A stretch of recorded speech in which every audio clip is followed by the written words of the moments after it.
Hello guys, this is Expat in the Philippines. 2 days ago I posted or I made a video military service in the British Army.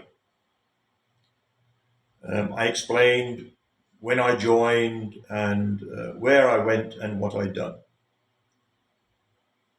There's also another side to the um, armed forces. It's something that I think civilians don't get to hear. And uh, I imagine it's quite normal what I'm about to explain. It happens in all, if it's the Air Force or the Navy or the Army. Um, you see many films, recruits when they first go into the Army and they get drilled. And I did say in my last video, it's to sort the boys out from the men. Let me just uh, let you know from my experience what I experienced when I joined up. As I mentioned in the video, I joined up when I was 17, so yeah, I'm not quite an adult. I was the youngest from 64 recruits when we started the soldier training. In my room, so that's 1, 2, 3, 4, 5, we were 6 guys, and I think as everybody knew that I was the youngest, I got sort of I got sort of picked on. It's you'll always get that. So, for example, there was one time I went away and I came back and someone had shit in my bed, and yeah, what can you say? I went to marched into the office, blah blah blah. Someone has shit in my bed. Yes, of course they have. You done that yourself? No, I didn't, sir. Yes, you did. No, you did. Okay, sir, I did. So you have to clean the bed sheets that someone's shitting for you. One of those things. Um, Something else that you see. One guy, it was his birthday. They got a pair of handcuffs. I don't know where they get the handcuffs from. Handcuffed him to his bed, stripped him naked, shaved his penis and his scrotum, and then we have a cream in the UK called Deep Heat.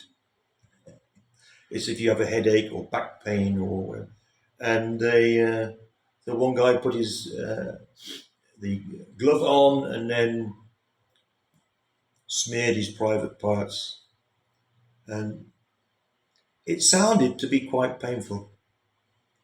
And okay, some of them were laughing, but you're not allowed to laugh too loud because you will be next.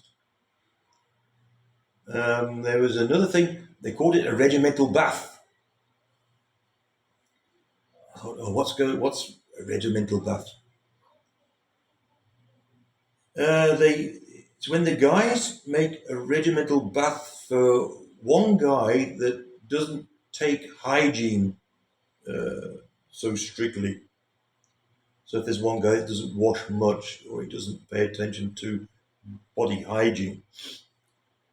So what they done was they had this one guy and they filled a bath first with water, and then they get some bins that had rubbish in it. Put the rubbish in there.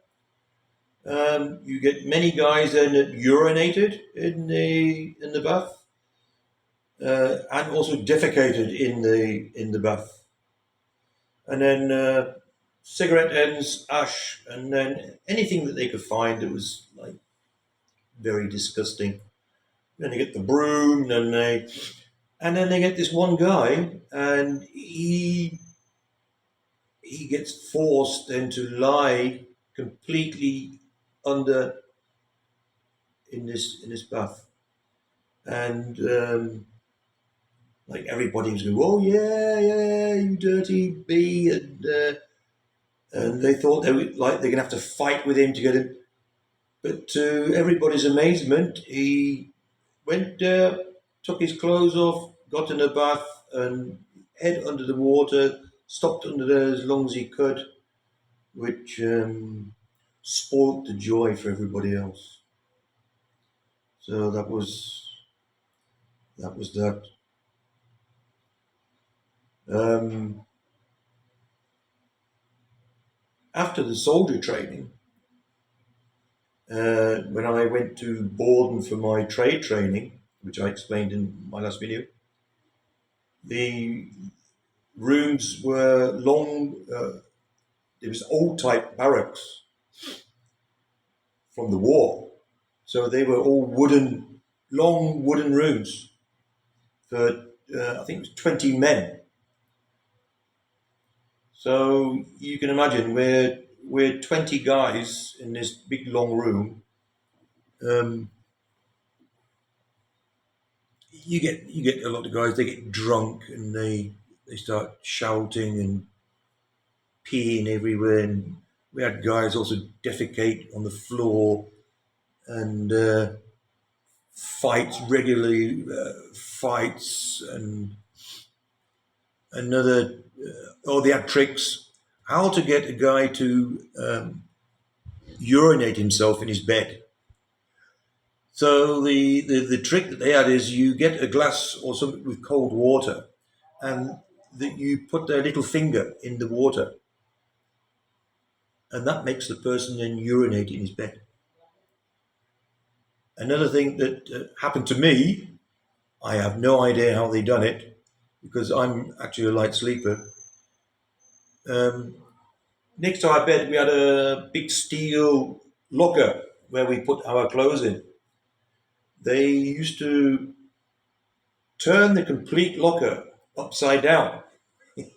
So all the loose things that you've got in there, including your washing powder and other things, that all gets it all falls out.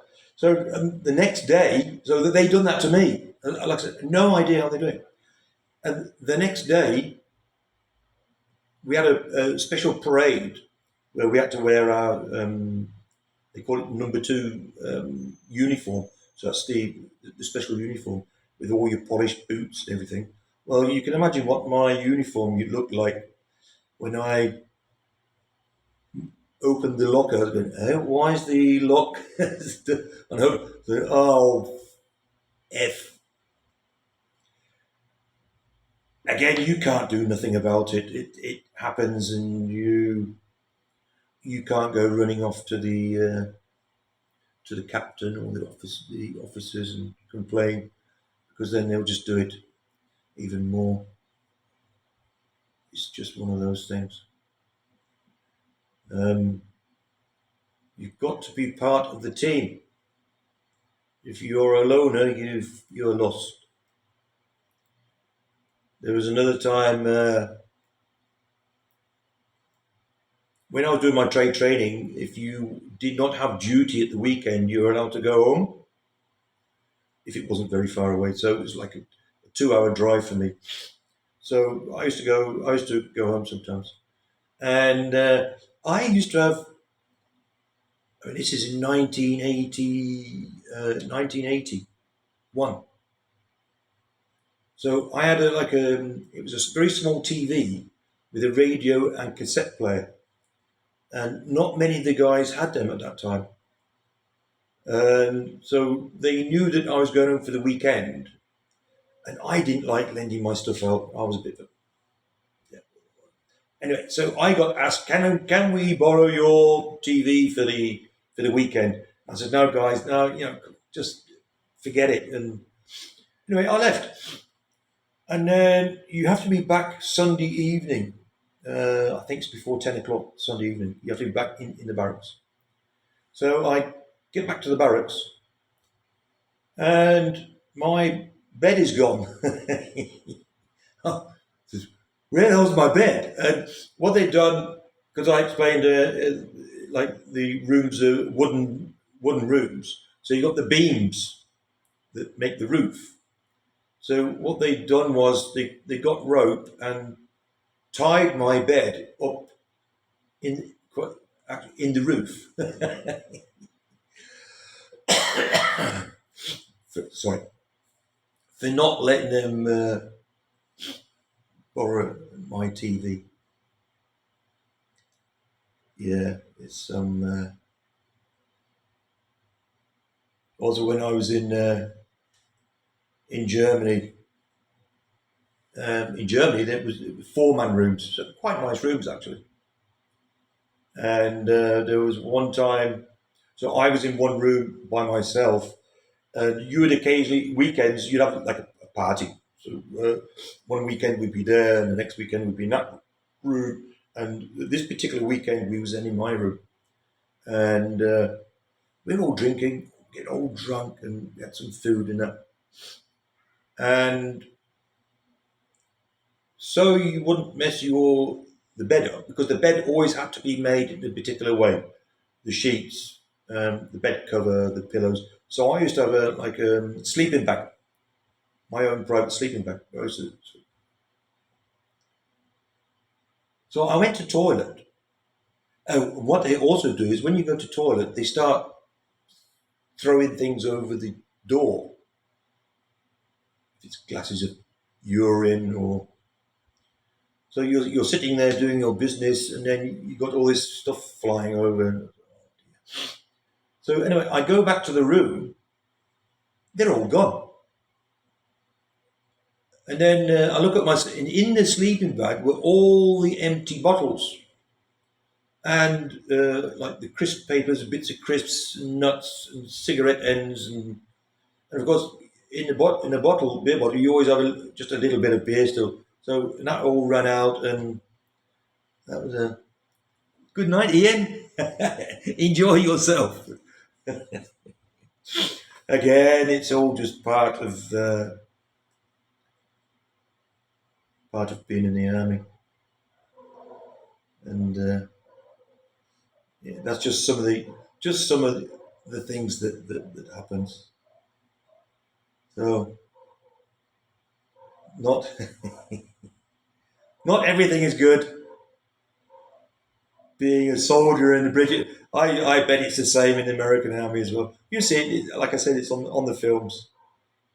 Some guys get picked on, but it's not. It wasn't just me. It's other guy. Everybody gets their turn. It's just waiting your turn. Who's next? So maybe you had a little bit of a laugh because probably you also went through some of these things. So it brings back memories. Maybe some of you going, "Oh my god!" But that's all part of, like I said, being in the military. So, guys, that's all for me this time. If you liked it, give me a thumbs up. If you didn't like it, give me a thumbs down, and please comment why. I had one in my other the military. He got bored and nearly fell asleep. He said, and mode. Actually, he was maybe a little bit right. He mentioned that I am actually not an expat. I'm an immigrant, and I looked the definition up in Google, and yes, so expat is a person that travels around a bit. He doesn't live permanently in one country, which is then an immigrant. An immigrant is a person that has chosen to leave his country and settle down another permanently, which is moi. But I said I will still call myself an expat. Sounds better than being an immigrant. So, thank you for all the new subscribers. If you haven't subscribed, please do so. Press the notification bell, which will then notify you when I do the next video. And please feel free to share the videos to any of your friends and family. So, guys, I hope you enjoyed. I'll catch you again next time. So, from me, it's bye.